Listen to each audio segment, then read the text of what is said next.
കബറിന്റെ ഇരുളുണ്ടല്ലോ, കബറിന്റെ അകത്തെ ഇരുളുണ്ടല്ലോ, വല്ലാത്ത ഇരുളാണല്ലോ ആറടി മണ്ണിന്റെ അകത്ത്. കാരണം നമ്മൾ കബറടക്കുന്നവരാണ്. പള്ളിക്കാട്ടിൽ ജനാസ കൊണ്ടുവച്ചിട്ട് പലകയെടുത്ത് നിരത്തിയിട്ട് ആ പലകയുടെ ഇടയിൽ എവിടെയെങ്കിലും ഒരു ദ്വാരം കണ്ടാ അതുകൂടെ ഞാനും നിങ്ങളും അടയ്ക്കുന്നവരാണ്. കാരണം വെളിച്ചം അതിനകത്തിറങ്ങാൻ പാടില്ല.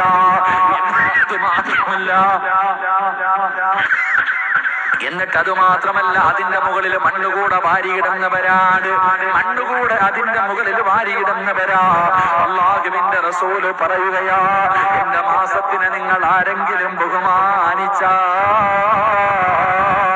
മുത്തുനബി പറയുന്ന സ്വഹാബ, നിന്റെ ഖബർ പ്രകാശിക്കുമെന്ന് നബി മുഹമ്മദ് മുസ്തഫ തങ്ങളെ പറയുമ്പോ ഈ പരിശുദ്ധമായ റജബ് മാസത്തിനെ നിങ്ങൾക്ക് ആർക്കെങ്കിലും ബഹുമാനിക്കാൻ കഴിയുമോ? അല്ലാഹുവേ, പ്രതിഫലം ഞാൻ പറഞ്ഞു തരാ, പ്രതിഫലം ഞാൻ പറഞ്ഞു തരാ. എന്റെ പ്രിയമുള്ളവരെ,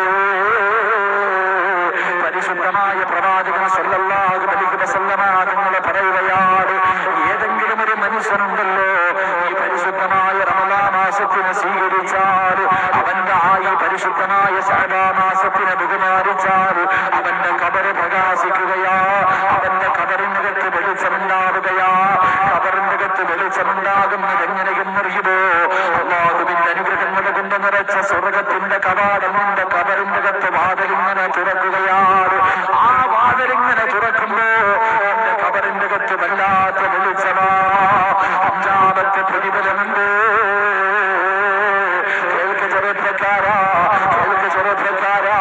ഉടുതുണിയില്ലാതെ ഖബറിന്റെ അകത്ത് നിന്ന് എഴുന്നേറ്റ് നാളെ പലചരപ്പിന്റെ പരലോകത്തേക്ക് ജനങ്ങളെ മുഴുവനും കടന്നു വരുന്ന ദിവസമുണ്ടല്ലോ. എന്റെ മാസത്തിനെ ബഹുമാനിച്ച മനുഷ്യ, വസതറഹുല്ലാഹു ഔറതഹു യൗമൽ ഖിയാമ. മുത്തുനബി എവിടെന്ന് പറഞ്ഞു തരികയാണ്, പരിശുദ്ധമായ ശഅബാൻ മാസത്തിന് ആദരിക്കുന്ന മനുഷ്യനുണ്ടല്ലോ, അവൻ നാളെ പലചരപ്പിന്റെ പലലോകത്ത് അല്ലാഹുവിന്റെ കോടതിയിലേക്ക് കടന്നു വരുന്നു. ഔറത്ത് നിറച്ചവനായിട്ടാ കടന്നു വരുന്നത്, നഗ്നനായിട്ടല്ല, ഉടുതുണിയില്ലാതെയല്ല. അല്ലാഹുവിന്റെ റസൂല് പറയുകയാ, ഈ ഖബറിന്റെ അകത്ത് നിന്ന് എഴുന്നേൽക്കുമ്പോ മലക്കുകൾ നിന്റെ ചാരത്തേക്ക് വസ്ത്രവുമായി കടന്നു വരികയാണ്. മലക്കുകൾ നിന്റെ ചാരത്തേക്ക് കടന്നു വന്നിട്ട് അവിടുന്ന് വസ്ത്രം ധരിപ്പിച്ചിട്ട് നാളെ കോടതിയിലേക്ക് നിന്നെ കൊണ്ടുവരുമെന്ന് പ്രവാചകൻ അവിടുന്ന് പറയുമ്പോ